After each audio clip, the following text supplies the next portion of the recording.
Hello again, everyone. Edwin Learnard back once again. In this YouTube astrological segment, I'm going to be talking about the natal chart of Dr. Anthony Fauci. I hope I'm pronouncing his name right. Time is unknown, so I had to improvise again, do a solar sunrise chart where I put the sun position at the same position, the sun position at the same position as the ascendant sign, and calculated it that way. He was born on December 24th, 1940, born in Brooklyn, New York. He is an immunologist and physician, and he has been a part of this that Trump White House coronavirus task force team or what have you. And he's obviously, I mean, he's somebody that's made immense contributions as far as science goes, and these things as far as developing treatments for diseases that were previously perilous. And I hope he could do something as far as this coronavirus goes. It seems like it's this near unconquerable type of disease. Remember, those transit Neptune is in Pisces, and it's going to be there for some time. And of course, Neptune, of course, can be connected with diseases, and Pisces, of course, can be about ones that can't be eradicated or don't have a cure for. The first thing I want to talk about as far as his natal chart, okay, basically the sun, talk about two main proponents on his chart. I don't know his ascendant, of course, because I don't know his time of birth, but sun is in Capricorn, moon is in Scorpio, so I think the way this may manifest with him, one example could be, well, the sun is about how we shine, and the fact that he's the sun in Capricorn, this is about shining in career ambitions, and really in doing so, having a Scorpio moon, perhaps with a very indomitable will, and doing and things that are related to viruses. The Scorpio, I would say, could be connected with viruses because it is ruled by Pluto, and Pluto, of course, is associated with viruses and things connected, not just with viruses, deep research, getting to the bottom of things, mysteries, going beyond the superficial, and done with a lot of passionate energy and emotional intensity. So I think that's how that could manifest and pan out with him. The thing about his Capricorn sun, it is a singleton, and a singleton, in this case, it's the only planet he has in a cardinal sign, so it could take on more emphasis, more significance, and stand out a little more. Being the sun, of course, shining, gonna shine a little bit more.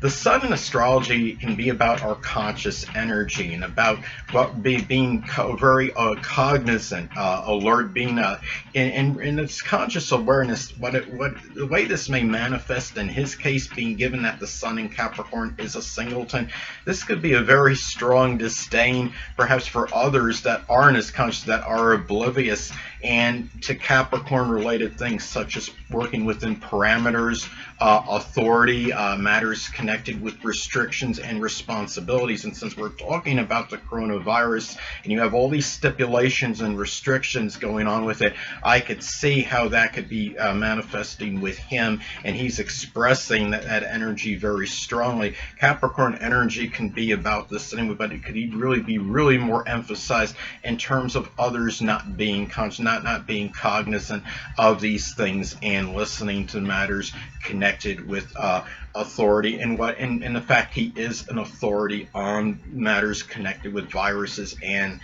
diseases.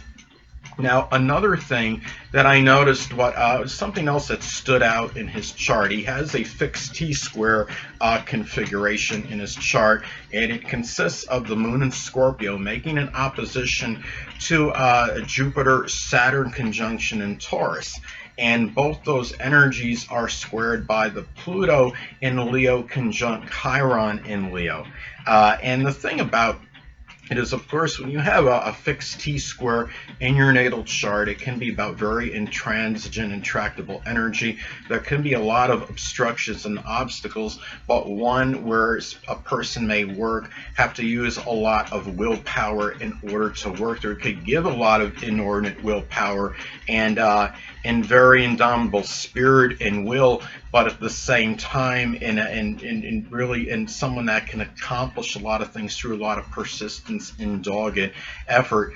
But obstacles nonetheless. Now, the thing about when you have a T-square configuration in astrology, when you have the opposition, in this case, part of the opposition is the moon in Scorpio to Jupiter in Taurus. And of course, you have opposition. It can be you have opposing energy. Now, where you have that focal point, in this case, that Pluto Chiron in Leo conjunction, that is that place that can be a place of over accentuation and overemphasis. Now, the fact that the moon in Scorpio opposing that Jupiter in Taurus could manifest in that emotional need for things that are complex, dealing with things that are crisis related, and then you're going opposing that expanded need perhaps for things that are basic, and such as being in Jupiter and Taurus, that expansion, that need for expanding that energy for things that are very basic, such as creature comforts. You're talking about the fourth house of the home. Again, this is improvised. This is a solar sunrise chart, but in the solar sunrise chart, Jupiter falls in the fourth house for him, and this is something where you're looking at this, and the fact that you have that opposition, a very strong disparity in that energy. The fact that he's what it tells me is you have that Pluto and Chiron conjunction as the focal point of that, as far as that configuration goes, the focal point, or the that leg, you can say, that squares the moon in Scorpio and Jupiter in Taurus, the focal point of that configuration. That tells me he may be looking to reconcile both those issues, and perhaps through the fact that you're talking about Pluto energy. Pluto can be connected with death. And then you have Chiron, the healing asteroid, connected with. This is about healing, issues with healing people by that development, by the production of these therapies that were to diseases that were previously perilous. Pluto, of course, can be associated with death. Pluto is also associated with viruses.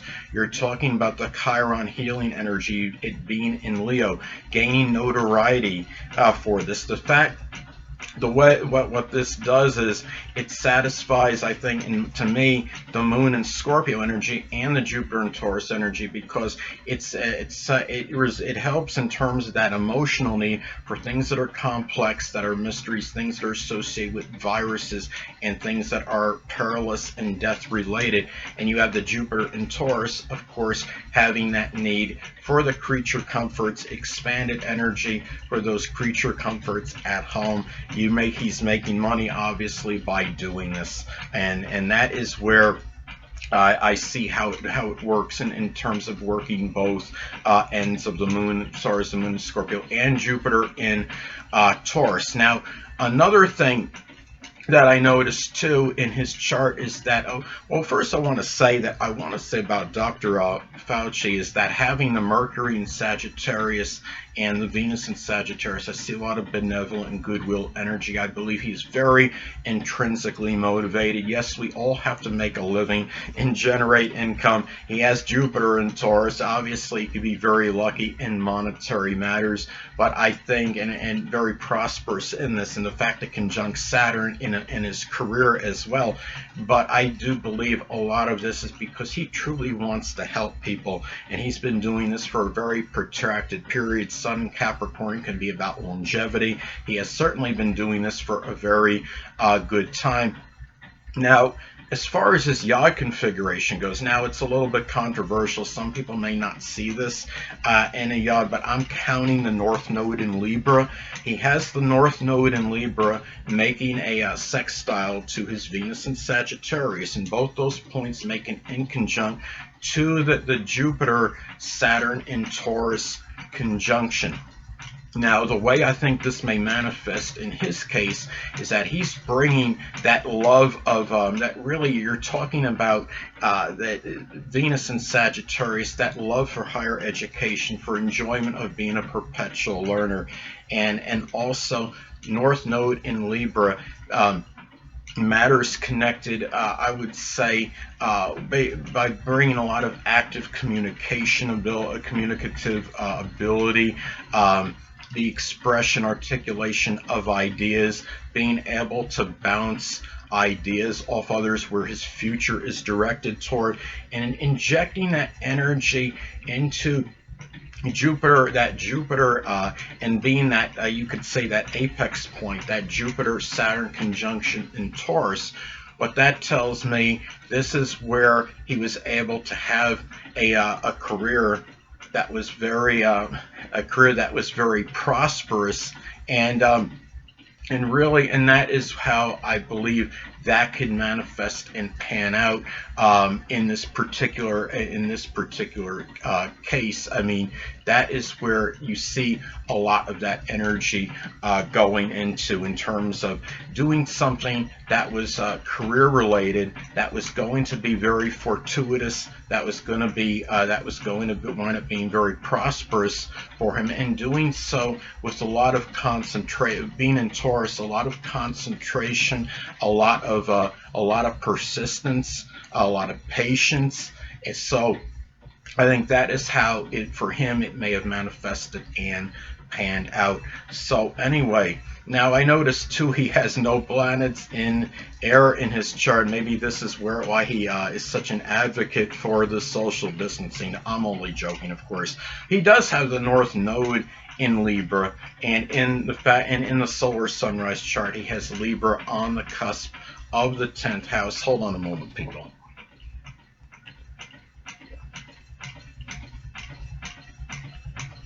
Sorry about that, I'm back. But anyway, there's really not much more I wanted to talk about as far as his chart goes, but except that, like a number of other people, he has certain, there's energy in the chart that he needs to, I would say, to be careful as far as the coronavirus goes. He has certain susceptibility and a little more propensity to get it than average based on his chart and some trends. I'm going to get to that. He has in his natal chart, he has Pluto in conjunct the Sun, and the Sun, of course, could be about our physical, our vitality, our energy, and Pluto, of course, is about viruses, so it's something he needs to be somewhat careful of. And he also has Neptune square the Sun, and the Sun can be connected with the physical body. I know the ascendant is what dominates the physical body in appearance, but the Sun can still play a role in that, and he does have Neptune making a square to his Sun, and of course Neptune can be associated with diseases. So, and another thing I noticed too is that in this chart, in this solar sunrise chart, he has transit Neptune near the 3rd house cusp, and the thing about it is he's got and Neptune can be again, Neptune in Pisces, it can be about diseases that can't be eradicated or cured. And the 3rd house, of course, is it can be associated with breathing, so it's something that he needs to I would say be somewhat prudent of. And I'm sure, being a Sun in Capricorn, he certainly takes all these precautions, and being somebody that is obviously an authority on the subject, no pun intended, him being a Sun in Capricorn, you understand what I'm saying. Transit Pluto is in his 1st house as well. Pluto again could be connected with viruses. The 1st house is connected with the physical body and the vitality. And he also, at this time, you want to go a little deeper into this, his progressed Sun right now is very close proximity to transit Neptune, and of course the Sun can be about the physical, but the transit Sun is in Pisces right now for him, and it's very close to the transit Neptune position. And of course, when you have Neptune by the Sun, it can give a greater propensity for some issues with diseases that, and being in Pisces, that can't be obliterated, and ones that can be incurable.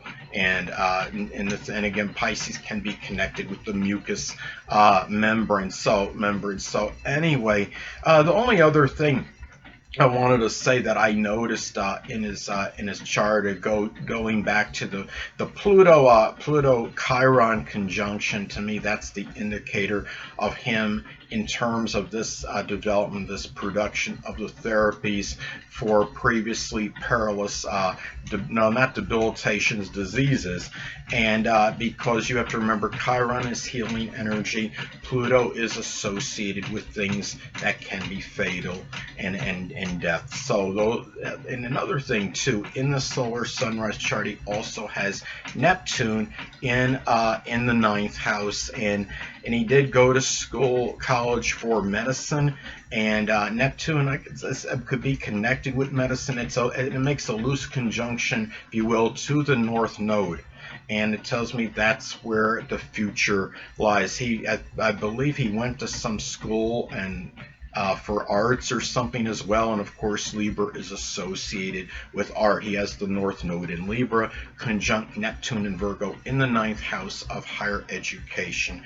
And also having Virgo on the ninth house cusp, it tells me that his studies were very meticulous. He was probably nearly infallible in his in terms of what he did as a student, because I mean he graduated, I believe, to the top of his class. He went to some medical college, and he did graduate. He graduated first in this class. Of course, Virgo energy can be Virgo is about perfection and fallibility. So he was everything but perfect as far as his test scores went.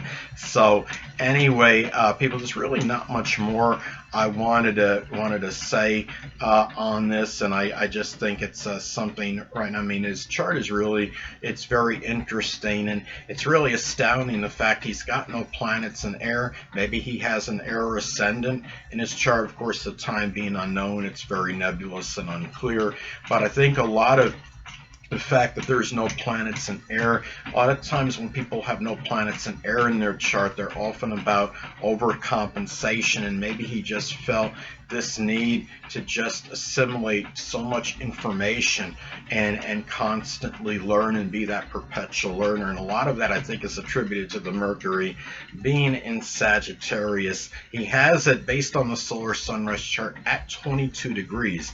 And you look at that, people have perceived that as that kill or be killed degree. Now, in most cases, I don't think that's literally kill or be killed. I think what it is, that he was going to become very learned in things connected with higher education, with college, with post-high school learning. No matter what the cost, he was going to do this with a lot of willful energy and do it and with a lot of relentless energy, and nothing getting in his way as far as that goes. So anyway, people, that'll conclude this YouTube astrological segment. Until next time, people, Edwin Learnard saying stay well.